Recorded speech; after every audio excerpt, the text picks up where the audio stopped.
नरेंद्र दाभोलकर यांच्या हत्येचे खरे मास्टरमाइंड अद्यापही मोकाटच आहेत। पुणे पोलीस आणि सीबीआय मास्टरमाइंड शोधण्यात अपयशी ठरलंय। कोर्टाने हत्येच्या निकालपत्रामधून हे खडे बोल सुनावलेले आहेत। हे यंत्रणांचं अपयश की सत्तेतल्या व्यक्तींच्या दबावामुळे टाळलं असा खरमरीत सवाल सुद्धा कोर्टाने उपस्थित केलेला आहे।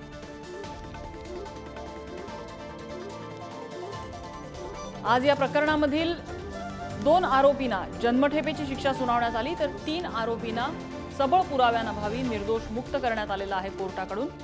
ज्ञानेश्वर चौतमल आपल्याला अधिक अपडेट देत आहेत। ज्ञानेश्वर, कोर्टाने आज 2 आरोपींना शिक्षा ठोठावलेली आहे आणि 3 आरोपींची मुक्तता पुराव्यांअभावी केलेली आहे। मात्र हे जे खडे बोल सुनावलेले आहेत, काय सांगता येईल त्याबद्दल?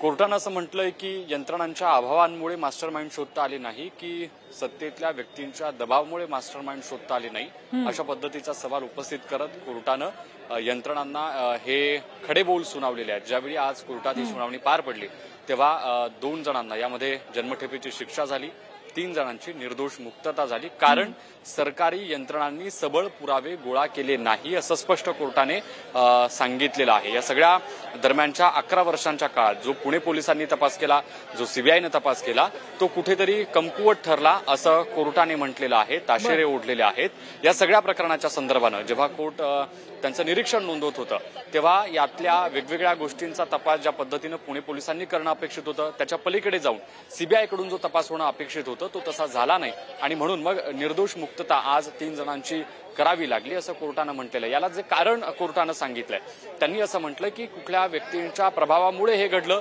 की सगळ्यात महत्वाची गोष्ट जे पोलीस आहेत, पुणे पोलीस असतील किंवा सीबीआय असतील, या यंत्रणांच्या अपयशामुळे किंवा कामगिरी समाधानकारक नसल्यामुळे घडलं, हे कोर्टानं खरं म्हणजे विचारलेलं आहे।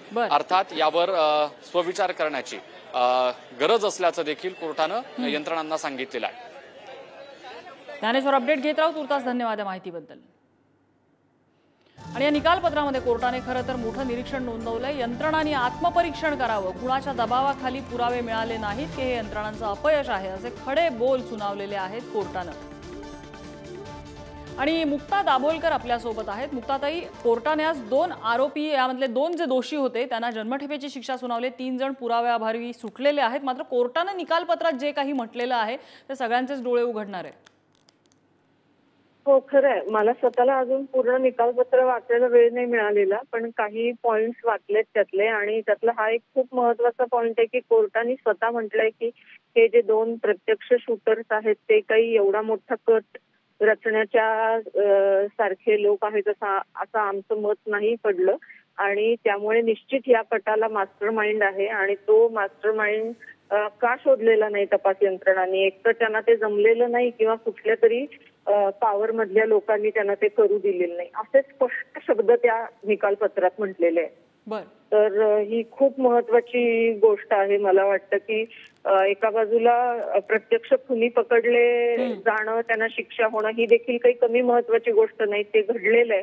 पण अशी मुलं तयार कशी होतात, त्यांना हे कोण घडवतं, हे सगळं कोण रचयित आहे ह्याचा आहे, तो पकडला गेला तर ह्याच्या पुढे अशा गोष्टी घडणार नाहीत। त्यामुळे कोर्टाने स्वतः हे निरीक्षण मांडणं हे अतिशय महत्वाची गोष्ट आहे असं मला वाटतं। अजून अख्खं जजमेंट मी वाचायचं आहे। मुक्ताताई, धन्यवाद आपण पुढारी न्यूजशी संवाद साधला त्याबद्दल। तर कोर्टानं निकालपत्रामध्ये तपास यंत्रणांना खडे बोल सुनावले।